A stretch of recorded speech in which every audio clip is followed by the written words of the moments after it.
Welcome to Frankly Speaking with me, JJ Tabane. We're coming to you from Studio 12 here in Auckland Park in Johannesburg. We're not live tonight, but you can follow us on hashtag Frankly Speaking, and you can tweet your comments to us on @SABC News Online and @JJ Tabane. This past week was a historic week for the workers of South Africa as the Constitutional Court passed a landmark judgment that saw labor brokers being read the Riot Act. From now on, any workers placed by labor brokers in the place of employment will not be considered to have a dual employment between the receiving employer as well as the labor broking organization. In fact, after 3 months in that job, they will be considered to be full-time employees of the receiving employer. This is poised to deal a blow to labor brokers who so far have had a free hand, and of course the labor unions calls to ban the practice have really fallen on deaf ears. Let's have a look at some of what came out of that court judgment this week. Section 198(2) of the Labour Relations Act is identical to Section 82(1) of the BCEA. If the sole employer interpretation is followed, the client is the only employer for purposes of the Labour Relations Act, while the TERS remains the employer for purposes of the BCEA once the deeming provision is triggered. For all these reasons, Kachalia AJ would have upheld the appeal. The majority granted leave to appeal, but dismissed the appeal with cause. The following order is made. 1, leave to appeal is granted. 2, the appeal is dismissed with cause. I hand down the judgment accordingly. Well, very, very interesting judgment there. Seems to me, once again, the court's having to intervene to help us to do the right things, because one asks why has like a structure like NEDLAC not been able to sit together to actually make this kind of thing a reality? Why has government not responded positively to see how to balance the whole issue of labor brokers vis-a-vis full-time employment? Well, let's have a look at what the Casual Workers Office has to say, and Ronald Weso is my guest from that organization, and to make me understand the implications and ramifications of this kind of judgment to workers here in South Africa. Let's go talk frankly to him.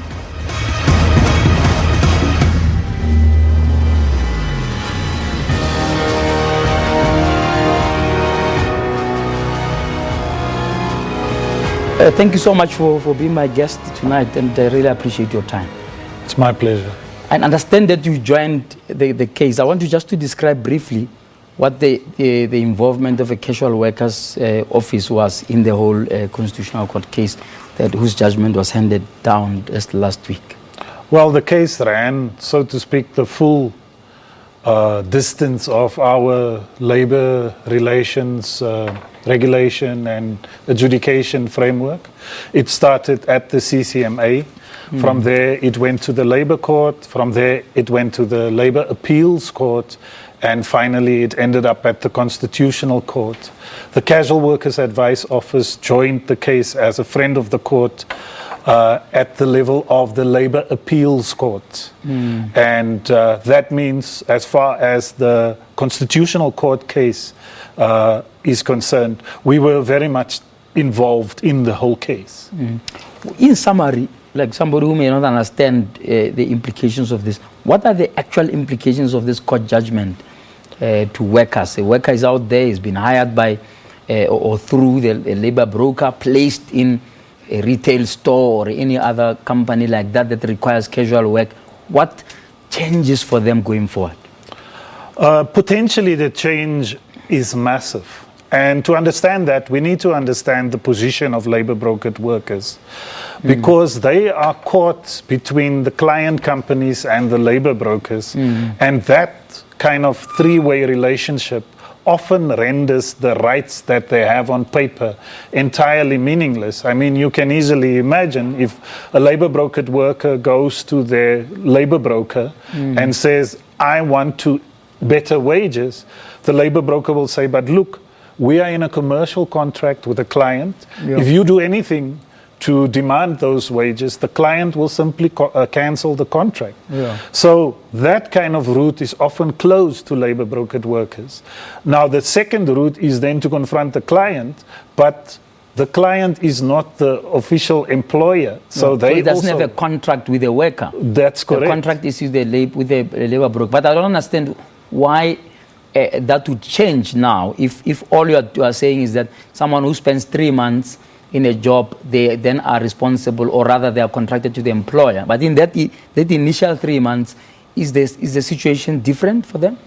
Well, in the initial 3 months right now, the employer is the labor broker, but the change is related to a very big change that came to our Labor Relations Act, came in effect in 2015. And that change gave a set of new rights at the time to labor brokered workers. And one of those rights was that if a labor brokered worker works at a client company for more than 3 months, then that labor brokered worker can become the permanent employee of the client company. And what happened in this case is that the labor broker then argued that the client company would just become an additional employer. So the worker will have two employers. The labor broker and the main company. We can immediately see that the situation that change to our Labor Relations Act was enacted to address would just be perpetuated, because the worker would then still be stuck, not knowing from which employer to claim their rights. So right now they'll have one employer. Full stop. That's After correct. 3 months they become permanent unless that contract is over. In other words, there is a danger that employers now are going to only take people for 3 months, 3 months contract, and that's it. How is your intervention or this court case addressing that particular risk?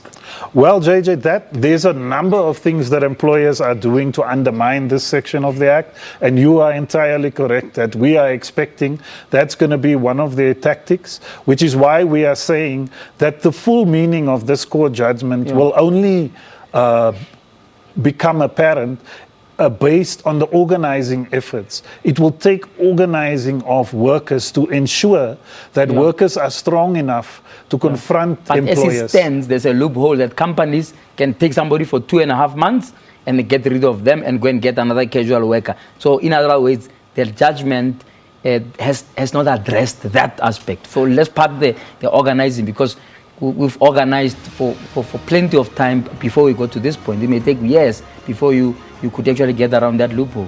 Well, technically speaking, they can't do that. If the employment is actually of an ongoing nature, then if a worker gets dismissed after 2.5 months, and that worker has good evidence that actually the work that the worker was performing still there and is performed by someone else, then that let's tackle that case. after the break, because I want to understand how, because it may otherwise be a hollow judgment for workers if it's not addressed properly. We are talking tonight about the Constitutional Court judgment that was passed this last week dealing with the issue of labor brokers. After the break, we can continue that conversation. Stay tuned.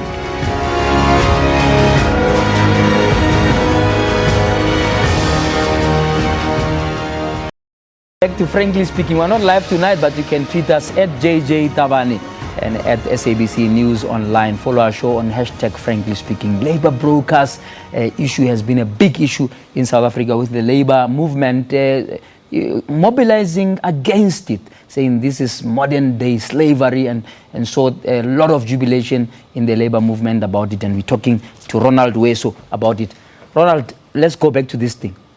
So essentially, what you are telling me is that the judgment is flawed from a point of view that it didn't actually say to employers, you can't just get rid of somebody in 3 months.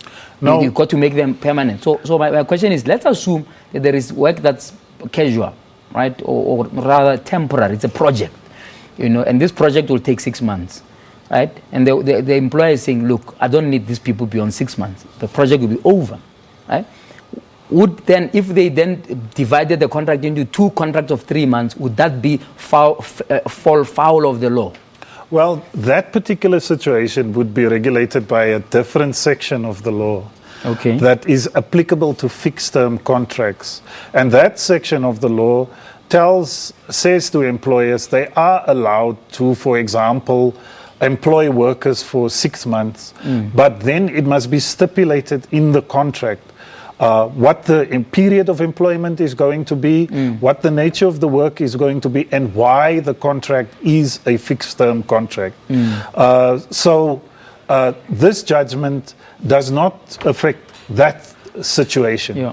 So in other words, there can still be a window for casual work, because the nervousness of employers about labor brokers often is that they don't want to be keeping a workforce they don't need, hence casual. And this is separate from casualization of workers when there are strikes and so on. Obviously, that's completely unacceptable. But here we're talking about a situation where a project, let's say to build a studio like this one, right, it's a 6-month project. So I'm not going to need people beyond 6 months. Yes. So if there's a law that says once they are 3 months, they are permanent, I'll be reluctant to hire them.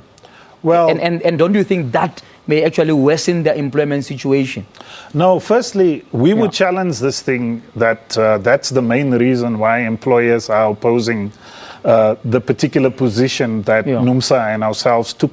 The reason they are opposing it is precisely because they've been using labor broking as a tactic to treat workers who are doing permanent work as casual. As casual. Yeah. That is the thing. The vast majority of workers who work for labor brokers spend basically the equivalent of a permanent job at the particular client company. That is our experience, and the research even bears this out. Sure. But like I said, in the situation, this judgment does not stop someone from putting a worker on a fixed-term contract for 6 months, provided that the work is genuinely of a temporary nature. And the contract not to use it to bypass having to have people who are permanent.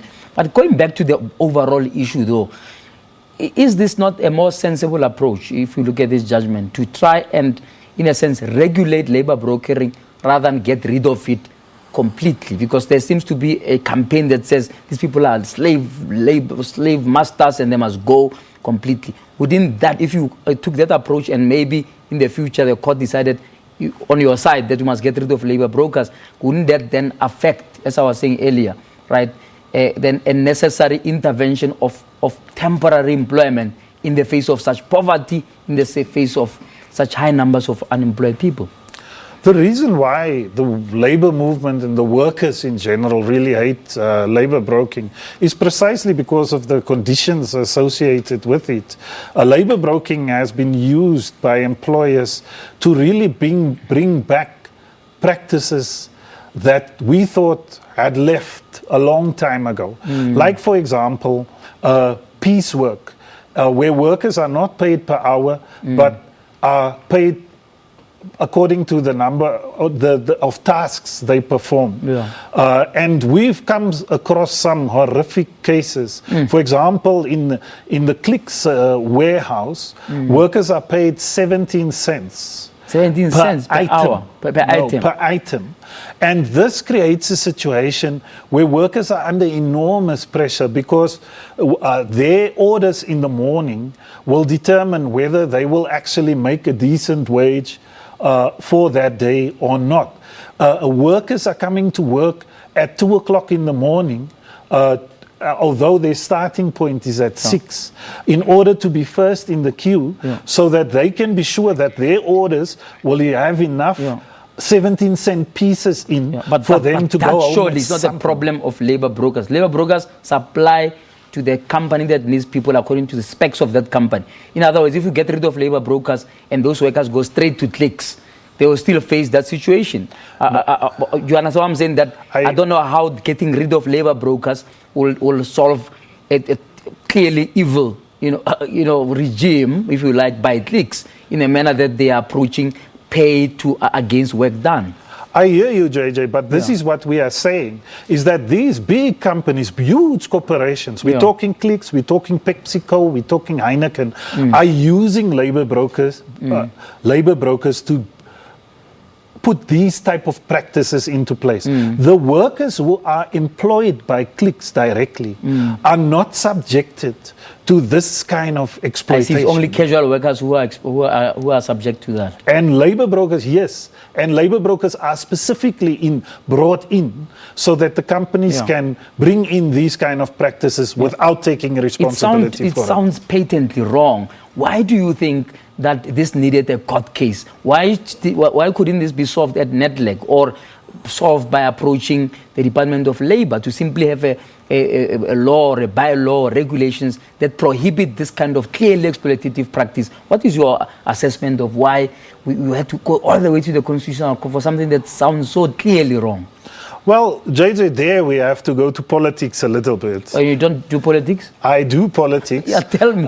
Because if you look at the underlying reason, you have to look at the fundamental political policy of the government that can be described as new liberalism and has been in place for a long time, at least since 1996 and probably even more. And this kind of restructuring of the labor market that produce this kind of suffering and precariousness is very much tied to the overall political, economic and social agenda that is determined by the new liberal direction that the government is taking us in. So are you saying there's fundamentally something wrong with the policy direction, meaning the economic policy of the country at the moment? I want us to talk a little more about that after the break. We're talking to Ronald Wesu of the Casual Workers Advice Office, breaking down the implications of the landmark court judgment by the Constitutional Court in relation to labor brokers, in relation to casual work. Stay tuned. After the break, we carry on with that conversation.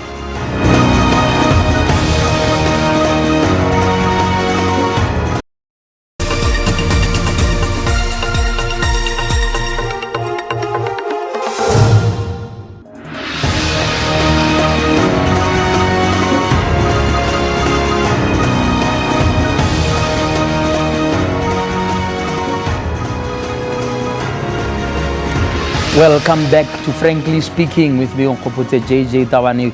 We're not live tonight, but you can follow our show on hashtag Frankly Speaking. We're talking to Ronald Wesu of the Casual Workers Advice Office about the implications of this landmark Constitutional Court judgment. Just to go back to the policy thing, you said earlier, interestingly, that while the court judgment may not go all the way in terms of defining what exactly should happen in order to avoid loopholes, you will mobilize for those loopholes to be closed and so, right? Which worried me a little bit because I was thinking this judgment is going to be a panacea to all our problems in this regard. What should be changed in the legislation or in policy of government that you have faulted as being liberal, right, in order to sort out this whole issue approach to casual work or temporary work? Well, starting at the workplace, the government, there's a number of rights on the books, right? But take, for example, the Basic Conditions of Employment Act, set a number of minimums that workers are entitled to as rights, but at the same time allows for these minimums to be varied downwards. So we have a situation where a minimum is not really a minimum. And we do know when it comes to the maximum, what the CEOs take home, the maximum is very much the maximum. So for me, it's about that kind of overall orientation of government and policy that is underpinned by the idea that the way forward for South Africa is for the government to do as much as possible so that these big corporations can make as much profit as possible. Now, there used to be this theory called trickle-down economics, where they said, okay, when the rich get richer, it will trickle down to the rest of us. But no one is saying that anymore because we've been waiting for the trickle and it never happened. It only moves upwards. So when we talk about the policy framing, it includes all the things like privatization, deregulation of the financial industry, executive pay. Executive pay. But surely you're not suggesting the government must regulate executive pay. Why not? I mean, then you are saying it must be a socialist state. Well, a It's socialist a free state, market. I mean, the companies, a small company there could be paying the CEO half of what the big company is paying and maybe paying their workers better, although they are small. If you start regulating that, then you are distorting the market. Would that not be the case? I hear you, JJ, but given the results for workers and for the working class of the neoliberal capitalist system, I have to say that socialism is looking very attractive. At the moment. Very attractive But, at the moment. but also it's possibly a pipe dream in the context of where the global economics are going. I mean, that's going to be years before. I mean, even the people who are pursuing socialism like the SACP, you should see if they've lost direction. COSATU is dismantled, is in utter disarray. I mean, people are just going to laugh in terms of the current program to get to that socialist state you're talking about. You are not wrong when you say the socialist movement is in quite a crisis. You are not wrong when you say the South African Communist Party, I wouldn't say is directionless. They are actually pointing to the right in favor of capitalism. They won't be happy with you if they heard that. You are not wrong when you say COSATU is really weakened and in disarray. But at the same time, mobilization from below, organization have demonstrated that even in this age where neoliberalism is triumphant and dominant at a global level, you can win certain gains, things. Which means that there could be some kind of an accommodation or a middle ground. So instead of saying get rid of labor brokers, you could say let's come to the table and see how labor brokers could continue to be part of ensuring that people are mobilized for casual work, temporary work, and so on. In other words, instead of taking them out of the picture, which will also cost jobs because labor brokers are everywhere, and they also employ people who will go and look for other employees. So it's not like if you got rid of them, you're not going to get rid of certain jobs. Do you think that something like that could be looked at, a middle ground, rather than throwing the baby with the bathwater? JJ, the problem is that we are in the middle ground now. We came from a situation where labor broking was not regulated at all, and we've seen this kind of abuses being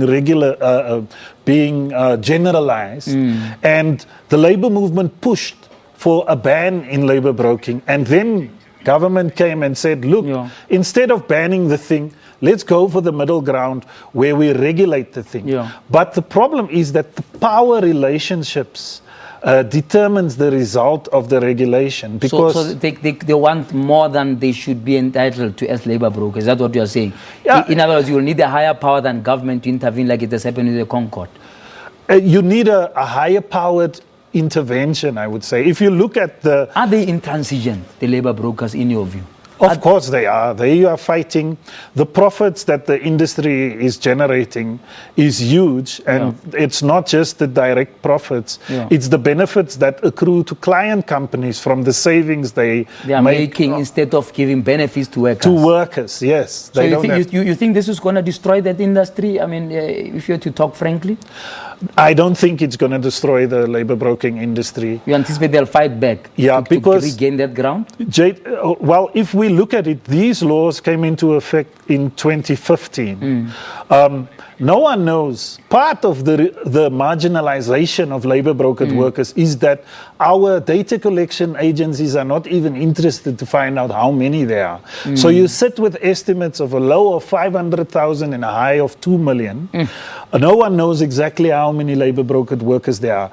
But what we do know is since 2015, only about 14,000 labor brokered workers have been able to claim the new rights and become permanent as a result of this legislation. In other words, the legislation has not, its effect has not been felt by workers. Not yet. And what we've discovered, it takes a lot of organizing. Workers must unite, mobilize. It's not enough to just refer a case to the CCMA. These corporations are just too powerful. They can throw the book rack and the library at you and stop you in your tracks if you are not united. Ronald, thank you so much. I really enjoyed your perspectives on this tonight. Thank you so much for your time. Thank you, JJ. All right. If you are a worker out there, educate yourself about what it means. Don't allow yourself to be abused by these labor brokers. If you are a labor broking firm out there, hopefully this judgment is a wake-up call. about meeting people who are oppressed, who are hungry, who are displaced halfway. But until we talk frankly again, may God bless you.